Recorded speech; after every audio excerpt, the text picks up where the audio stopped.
arquitecta.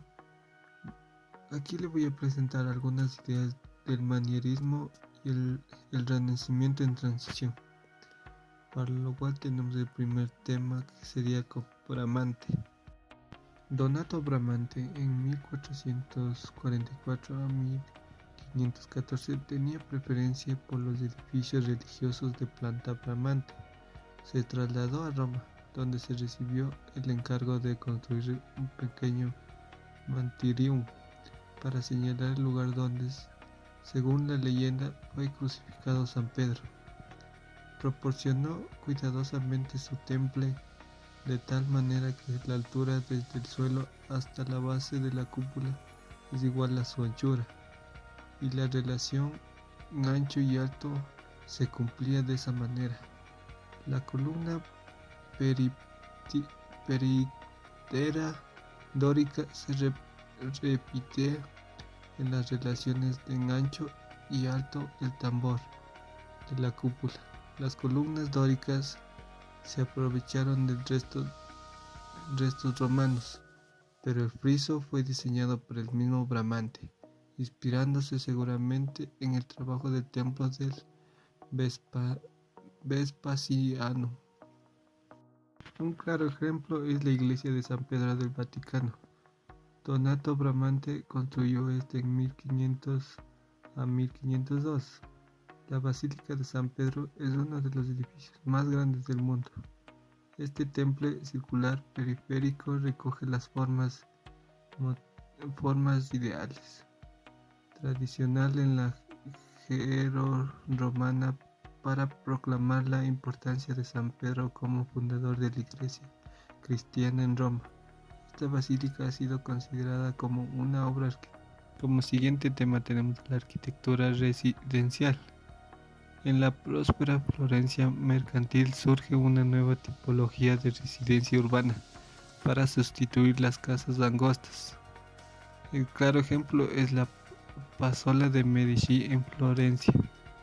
Quien construyó fue Cosmo de Medici. Encargó el proyecto a Michelozzo di Bartolomeo, que proyectó un palacio que abundaba la soberbia propia de las residencias florentinas. Hizo una gradación de piso a piso, una cornisa, medallones esculpidos, y las habitaciones estaban alrededor de un patio central abierto a la planta baja. Alberti trabajó en la remodelación del Palacio de Rusellai, más centrado en cuanto al diseño de la fachada para Giovanni di Paolo, el que quería una nueva fachada unificándose las diversas propiedades adquiridas. Alberti superó 3 órdenes de pilastras, con un orden dórico toscano en la planta baja, una variante del jónico en el primer piso y una reinterpretación del Palacio de Medici en Florencia. En 1444 fue construida por Cosme el Viejo a Michelozzo. Características clásicas del sentido de la gravedad, proporción y gusto por el detalle romano. En 1659 pasó a ser propiedad de la familia de Riccardi. Inició en 1515 por el arquitecto Antonio de Sangallo el Joven. Miguel Ángel modificó el diseño del último piso y realizó el atrevido alero en 1559. También tenemos a las villas de Palladio, ley de la simetría aplicada en 3 dimensiones. Ocupaba una gran dimensión para tener una simplicidad bastante rígida. Nombre de Palladio basado en la sencillez. Construidos alrededor de Vicenza y Venecia. Planta sencilla, proporcionada composición, y su función eran unificadas para cumplir el manierismo. Los manieristas reemplazaron el círculo por el óvalo como dispositivo modular, empezando por la plaza del Capitolio de Miguel Ángel. La ambigüedad de la forma elíptica típica, el método de proyecto manierista. La elipse es una figura central y al mismo tiempo sugiere dos foros. Es redondeada y sin embargo tiene un eje mayor y un eje menor.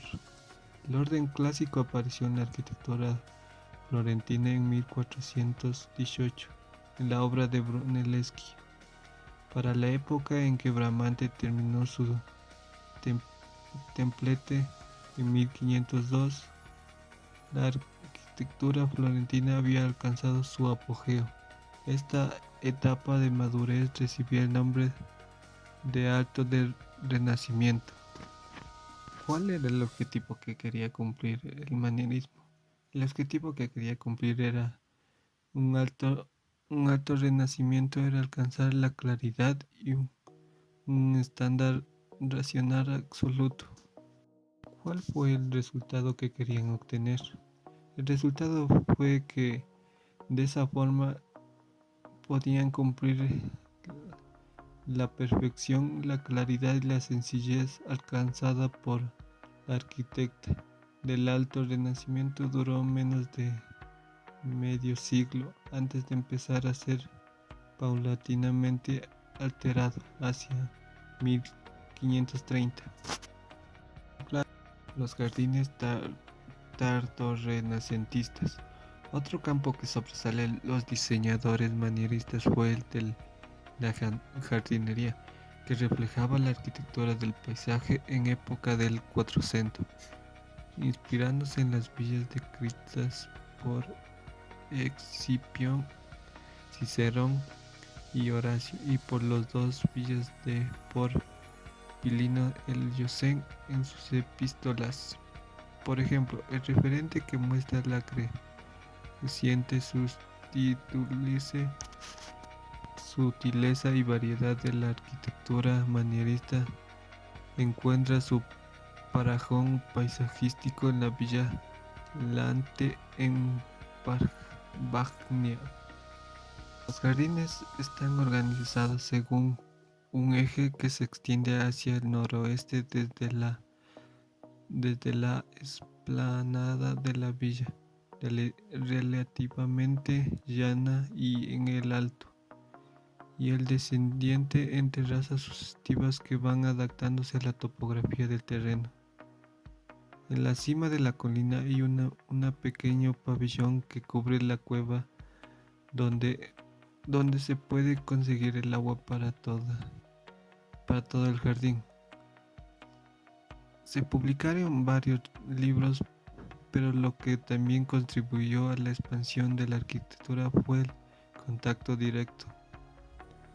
Más complejo y extenso es el parque de la villa de Este, construido para el cardenal Hipólito de Este en Tivoli, el antiguo lugar de verano de los romanos. La expansión del Renacimiento fuera de Italia. Hacia finales del Quattrocento, los detalles clásicos y los ideales arquitectónicos renacentistas empezaron a transmitirse al exterior de Italia. Uno de los principales agentes de tal difusión fue el desarrollo de la imprenta, ya que gracias a ella empezaron a multiplicarse las edificaciones de tratados de arquitectura destinados a los mecenas y los arquitectos. Se publicaron varios libros, pero lo que también contribuyó a la expansión de la arquitectura fue el contacto directo. Las primeras obras renacentistas fueron de Italia, tienen una función con la forma tradicional autóctonas, más sin embargo hay una resistencia en Alemania y Países Bajos al abandonar las formas góticas por la renacentista. Poco a poco se aceptó gramática ordenalmente en edificios del norte de Italia. Eso tuvo un periodo de madurez del Renacimiento en Europa.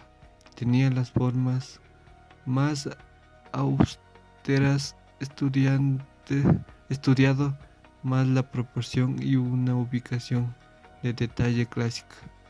Como ejemplo tenemos al Banqueting House en 1619 a 1622 del Renacimiento en España.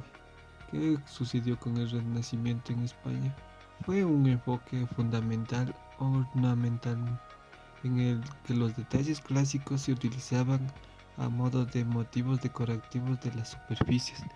Es llamado estilo plateresco porque los trabajos en piedra se hacían con un primor no inferior al de las labores de los planteros. A este estilo pertenece la fachada de la Universidad de Salamanca en 1514 a 1529. Disposición de los motivos ornamentales reflejados en la influencia decorativa. También tenemos como al monasterio El Escorial en Madrid en 1563 a 1584. El Escorial, cerca de Madrid, en el que se combinan las funciones de panteón, real palacio, incluyendo apóstoles privados, monasterio para los religiosos jerónimos e imponente iglesia. El proyecto fue realizado por el arquitecto, filósofo, matemático y erudito Juan Bautista de Toledo. El edificio de rigurosa geometría tiene una planta rectangular, casi cuadrada de 204 por 161,5 metros, ordenada con arreglo a una retícula de 4 cuadrantes principales que encierran 17 patios. En su interior, al otro lado del patio, se encuentra la entrada principal sobre el eje principal del conjunto. Se alza la maciza y austenta fachada de la iglesia, que se puede apreciar la gran avance de decoración y ornamentación. Tenemos al siguiente referente, que sería Pedro Machuca, Palacio de Carlos V, Granado en 1526. El Palacio de Carlos V de Granada se levanta dentro del recinto de la Alhambra, por lo que para su construcción hubo que derribarse algunas de las zonas auxiliares. Último tema, tenemos una arquitectura de los idealistas humanistas. ¿Qué buscaban ellos? Ellos buscaban la creación de una nueva arquitectura, libre de la jerarquía mística de lo que ellos llamaban la tosca obra de los godos. ¿Cómo pensaban formar ellos planos y espacios? Ellos pensaban formar por proporciones numéricas claras y descifrables, con sus bordes e intervalos bien delineados por los nífidos, elementos de órdenes arquitectónicos de la antigüedad.